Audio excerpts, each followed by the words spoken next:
Hi, I'm Margot Politis. Welcome to Study English, IELTS preparation. Today we have an environmental theme on Study English, but it's an environmental story with a difference. We find out about a new toilet system that has been developed to save the local environment in a Tasmanian park. We're going to be looking at how to talk about processes, so listen carefully to David Holman talk about his new environmentally friendly toilet. The liquid waste comes from the toilet behind me. There's a containment vessel for the solids. From the bottom of the solids you drain off the liquid and it comes down here, down this pipe.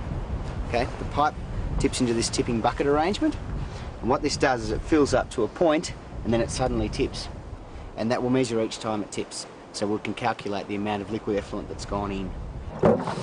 As that fills up, you can see the cowling material here will come in contact with the effluent.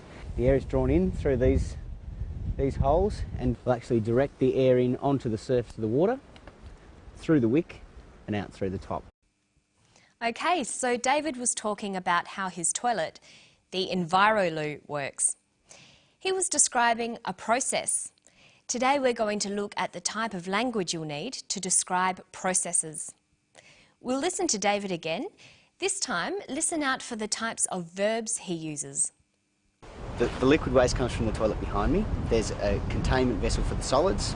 From the bottom of the solids you drain off the liquid and it comes down here, down this pipe. Okay, the pipe tips into this tipping bucket arrangement, and what this does is it fills up to a point and then it suddenly tips, and that will measure each time it tips, so we can calculate the amount of liquid effluent that's gone in. David uses a variety of verbs and tenses, but mostly he uses the simple present tense.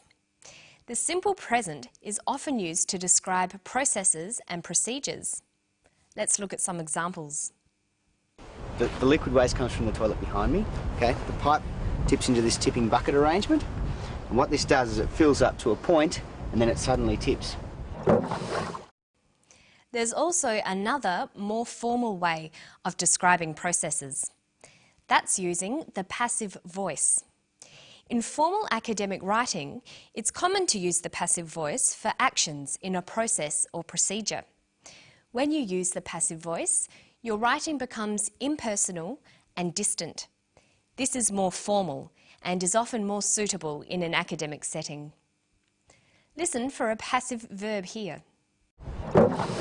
As that fills up, you can see the cowling material here will come in contact with the effluent. The air is drawn in through these holes. He says, is drawn in. The air is drawn in. Notice there is no subject, no person or thing doing the action. It is just done. This is called the passive voice. This highlights the process or action rather than the person or thing doing the action. The passive is used when the important thing is not who did the action, but the action itself. This is true when you are describing processes. The process is the same no matter who is doing it, so we choose the passive voice. Let's look a bit more closely at how the passive is formed. Passive verbs are formed by using the verb to be plus the past participle of the verb. Let's look at the verb draw in, to bring something in. The past participle is drawn. This is an irregular past participle. So the passive form is to be drawn in. The different forms of the passive vary according to the action and when the action happened. Okay, so in formal writing, we use the passive form for processes. But David doesn't always use the passive because he's having a conversation with someone. Let's look at one of David's more informal sentences and see how we could change it into a more formal description. There's a containment vessel for the solids. From the bottom of the solids you drain off the liquid. He says, from the bottom of the solids, you drain off the liquid. Let's look at the main part of that sentence. You drain off the liquid. The verb is drain off. In a passive sentence, we'd say is drained off. The past participle with the present tense form of to be. To form the passive, we also need to change the sentence around. Most English sentences use the active form. That's subject, verb, object. But in the passive, sentences begin with the object of the verb. Object, verb, subject. In this sentence, we know that drain off is the verb, you is the subject, and the liquid is the object. So, to form a passive sentence, we'll need to turn the sentence around into object, verb, subject. Notice that we add the word by. The liquid is drained off by you. But in a process, we don't need to include the agent of the verb, so it usually gets left out. Our new, more formal sentence reads, the liquid is drained off. So let's go back to that full sentence. From the bottom of the solids, you drain off the liquid. From the bottom of the solids, the liquid is drained off. Here's another one. And that will measure each time it tips, so we can calculate the amount of liquid effluent that's gone in. We can calculate the amount of liquid. The subject is we. This will be dropped in our passive sentence. The object is the amount of liquid. The verb is can calculate. Calculate has the past participle calculated. When there are auxiliary verbs like can, we use the infinitive form of the verb to be. So the full verb phrase can calculate becomes can be calculated. Remember that a passive sentence starts with the object, then the verb.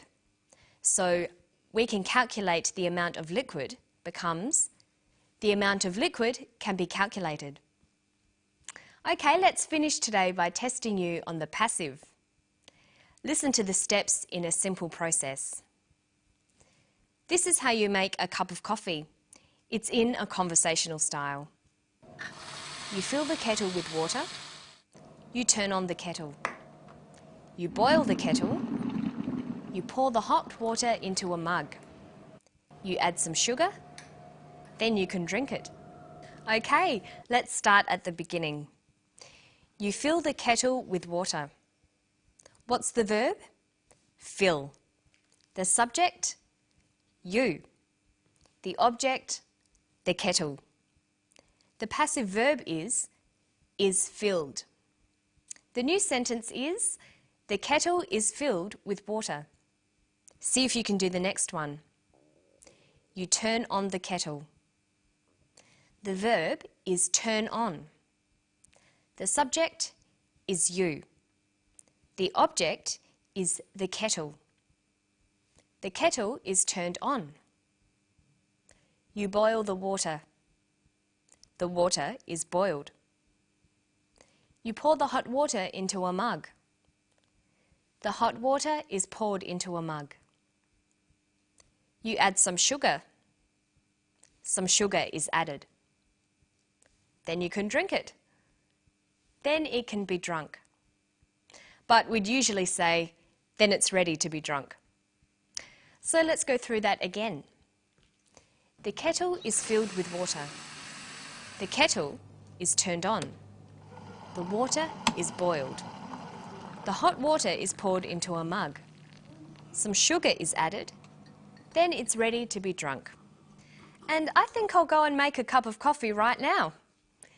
Don't forget to practice these active and passive sentences.